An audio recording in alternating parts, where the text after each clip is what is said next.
मेरे डाइवोर्स की कहानी। मेरी शादी 20 साल की उम्र में हो गई, लेकिन 8 साल में मुझे और मेरे पति को एहसास हुआ कि लगभग हर चीज पर हमारे सोच विचार अलग-अलग थे। हमारे 2 बच्चे थे, लेकिन जब वे 6 और 2 साल के हुए, तो शादी समझौतों और समायोजन की एक श्रृंखला की तरह लगने लगी। हम अपने बच्चों का पालन पोषण कैसे करना चाहते हैं, इस पर हमारे सोच विचार एक दूसरे से बहुत अलग थे। इसलिए हमने अलग होने का फैसला किया। इसमें कुछ भी कड़वा नहीं है, यह जीवन है। ऐसा कभी कभी होता है। मैं भाग्यशाली थी कि मुझे मेरे समर्थक माता पिता मिले, जो मेरे साथ खड़े रहे हमेशा।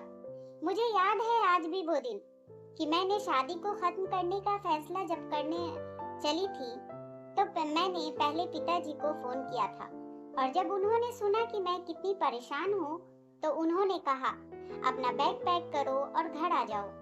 उन्होंने मुझे यह भी एहसास कराया था कि शादी जीवन का अंतिम लक्ष्य नहीं है। और समय के साथ साथ मुझे एहसास हुआ कि वह कितने सही थे। तलाक के बाद जब मैं अपने माता पिता के घर चली गई, तो मुझे निष्क्रिय और उद्देश्यहीन महसूस हुआ। मुझे लिखना और पढ़ना हमेशा से पसंद था, इसलिए मैंने रचनात्मक लेखन की ट्यूशन देने का फैसला किया। इसलिए एक दिन जब मेरा बेटा केवल 8 साल का था, हमने ट्यूशन के लिए पर्चे बनाए और उन्हें अपने आस पड़ोस में वितरित किया। समय के साथ साथ मेरे पास बहुत सारे छात्र आ गए और जल्द ही मैंने रुपए चार्ज करना शुरू कर दिया। अपना स्वयं का रचनात्मक लेखन संस्थान शुरू करने के लिए एक कक्षा के लिए 40 रुपए। तब से हमारे पास 6000 से अधिक छात्र हैं।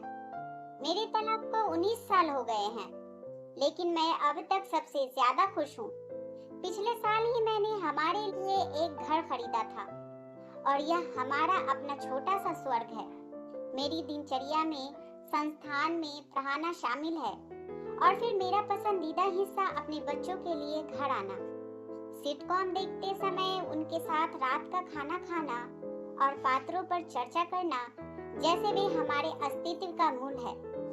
इससे पहले मैंने जो भी निर्णय लिया, उनमें से कोई भी वास्तव में मेरे निर्णय जैसा नहीं लगा। लेकिन अब मुझे लगता है कि हम सब बहुत स्वतंत्र हैं और अपनी शर्तों पर जीवन जी रहे हैं। ईमानदारी से कहूँ तो अक्सर हमें ऐसा लगता था कि शादी या किसी परीक्षा में असफल होना या किसी के साथ रिश्ता तोड़ना दुनिया का अंत है। लेकिन जीवन में आपको आश्चर्यचकित करने का एक अद्भुत तरीका है।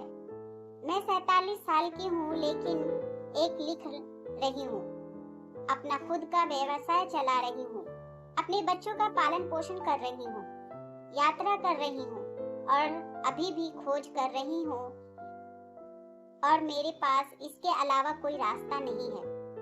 दोस्तों, आपको ये कहानी कैसी लगी हमें कमेंट में जरूर बताएं। प्लीज चैनल को लाइक, शेयर और सब्सक्राइब जरूर कर दें। एक नई कहानी के साथ मैं आपसे फिर मिलूंगी। इस कहानी को सुनने के लिए आपका बहुत बहुत धन्यवाद।